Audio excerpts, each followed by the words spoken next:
কবরে রাখিয়া দুস্থ হে।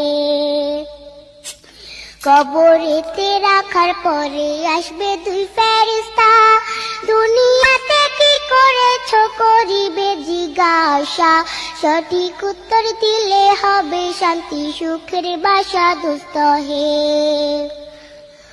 উত্তর যদি সঠিক না হয় দুঃখের সীমা নাই, সর্প এসে দংশন করবে হাদিসেতে পাই, যে জায়গায় সাহায্য করার আপন কেহ নাই দুস্থ হে। এখনো তো সময় আছে, হও না হুঁশিয়ার, দমে দমে জপরে এমন নামটি আল্লাহ, আর এই নামের উসিলায় সেদিন হইয়া যায় ব্যাপার।